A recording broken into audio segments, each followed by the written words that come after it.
So the Prophet he says, "An-nawm ukhay al-maut," that sleep is the little brother of death. And Al-Ghazali rahimahullah, when he paints the picture of sleep, he says if a man was to live for 60 years, but he sleeps 8 hours a day, that means he's sleeping for 20 years. I mean, 1/3 of his life, dhahab, khalas, has gone inside of sleep. Okay, base minimum, radiallahu ta'ala anhu warda says.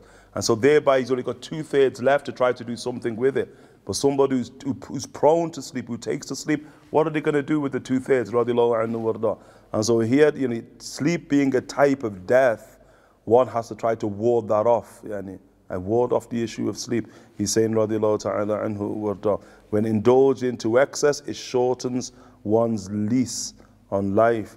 He's saying, radiallahu ta'ala anhu warda. Ask Allah ta'ala for tawfiq. The Prophet sallallahu alayhi wa sallam, look, one of the first sort of, principial statements of the Prophet sallallahu alayhi wa sallam in early Mecca, the saying to Khadija was, ذَهَبَ وَقْتَ النَّوْمِ يَا Khadija, that the time for sleep is over, oh Khadija, it's finished.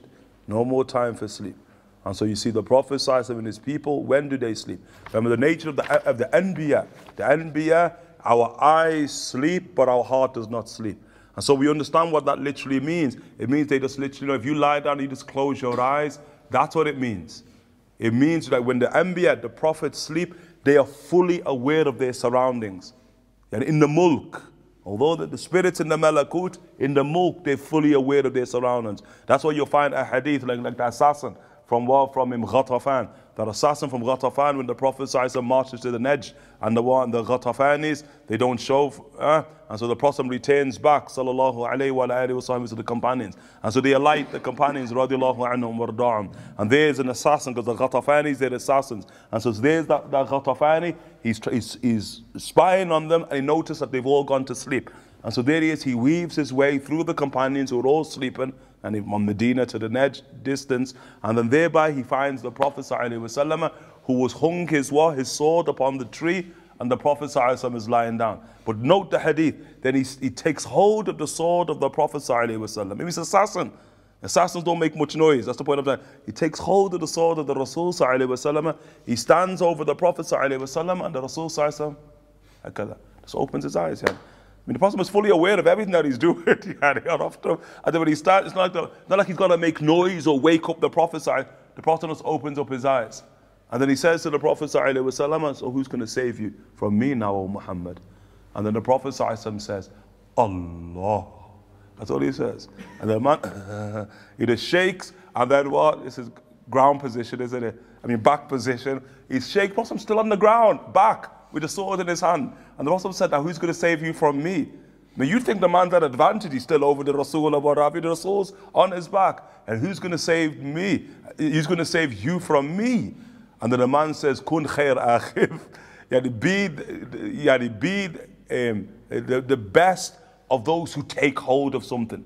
I mean, act well with that which you've taken hold of, which means the sword. And so the Prophet says, khalas, on your way, It's on your way, and the man runs for dear life. But the point we want to get is the prophets, they don't sleep. Now, yeah, very, very little. And he said, look at Abu Bakr as-Siddiq. Abu Bakr, he has a poem where he says, Mali aynayka la tanamu kannahu fihi kilamu. Abu Bakr says, like, what's wrong with your eyes? La tanam. They don't sleep. He's speaking to himself, to his own soul. What is wrong with you? And you don't sleep. Kannaka fihi kilamu. It's as if your eyes have some type of injury that prevent you from sleeping, prevent you from closing your eyes. Hakada they were, radiallahu anhum wardahum. As we said, like, Gharaib Imams, like we mentioned, Imam An-Nawawi, rahimahullah ta'ala, whose only sleep was between falling asleep and knocking his head upon a concrete pillar. That's all it was. And some people can say, well, Shuf, well, Imam An-Nawawi, he only lived till 44, 45 years of age. The people, the outward tip and that is, look, it couldn't have been a healthy life. And the fact that he died at 44 years or 45 years of age, and you can die anyway.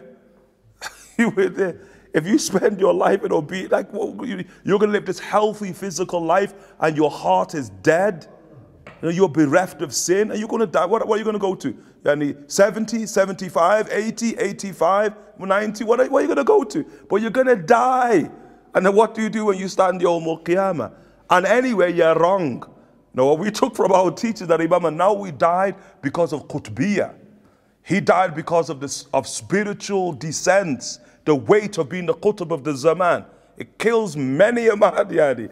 You get the point? When the spiritual welfare of every single creature upon the face of the earth has now been placed upon your neck. That's a heavy burden to have. And that's what we took from our teacher, the Habaib, that Imam an-Nawawi died through qutbiyyah. The weight of qutbiyyah that was placed upon him in his age. Radiallahu ta'ala anhu warda. We ask Allah ta'ala for tawfiq. But the point being, sleep. And these are things we just got to negotiate in our life. We got to negotiate, how do I have food reduction? How do I have drink reduction? How do I have sleep reduction? How do I have talk, word reduction? How do I have people reduction? We just need to, like saying Abdullah ibn Abbas, Allahumma ij'alni min al-qalil. Just make me from the qalil, yani. You get the point? And those who qalil, because so many times Allah Ta'ala speaks about the qalil, وَقَلِيلٌ مِّنْ عِبَادِيَ shakur. Very few of my slaves are from the shakur. But like for those people, qalil. Qalil al-kalam, qalil al-ta'am, qalil al-anam, etc. Allahumma ja'alni min al-qalil. Look at the great ibara, dua of the great Abdullah ibn Abbas radiallahu anhu warda.